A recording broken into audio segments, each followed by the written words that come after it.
បទពិចារណាអប់រំចិត្តនៅពេលជីវិតជួបទុក្ខពេលជីវិតជួបទុក្ខច្រើនឬតិចក៏បីត្រេះរិះពិចារណាដូចព្រះសម្មាសម្ពុទ្ធទ្រង់សម្ដែងថាខណ្ឌ5នេះគឺជាទុក្ខមានទុក្ខ12កង1ជាទីទុក្ខទុក្ខព្រោះការកើត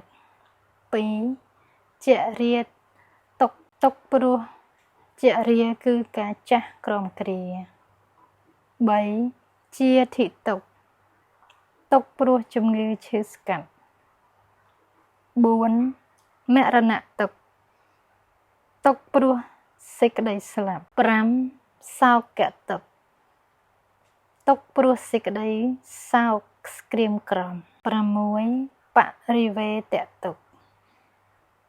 ទុក្ខព្រោះសេចក្តីខ្សឹបខ្សួល7ទុក្ខទុក្ខទុក្ខព្រោះមានសេចក្តីទុក្ខ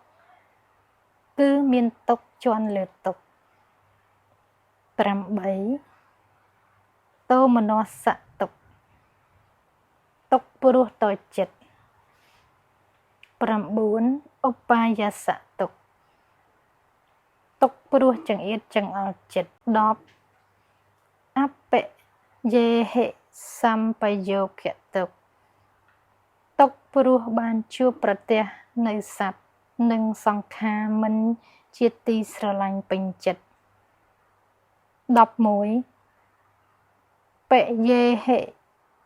វិបយោគៈទុក្ខទុក្ខព្រោះព្រាត់ប្រាសចាកសត្វនិងសង្ខារជាទីស្រឡាញ់ពេញចិត្ត12យំបិឆੰងអ្នកលៈភតិតាមបិទុក្ខទុក្ខព្រោះមិនបានរូបទុក្ខព្រោះមិនបាននៅរបស់ដែលខ្លួនប្រាថ្នាចង់បានសង្ខតេនៈបញ្ចបាទានខន្តុក្ខឧបាទានចខណ្ឌ5នេះគឺជាទុក្ខត្រូវចេះទទួលព្រម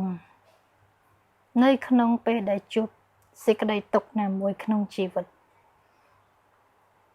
បើសិនជាយើងមិនពិចារណាអប់រំចិត្តនៅពេលដែលជីវិតជួបទុក្ខនោះទេ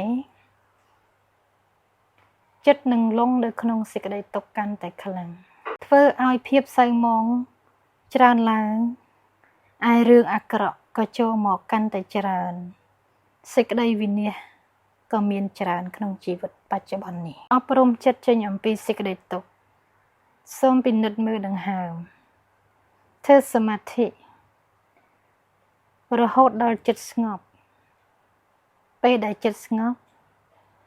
ជីវិតអ្នកនឹងមានពន្លឺរស្មីឡើងវិញហើយរឿងល្អក៏ចូលមកមិនយឺតយូរឡើយសូមអនុមោទនា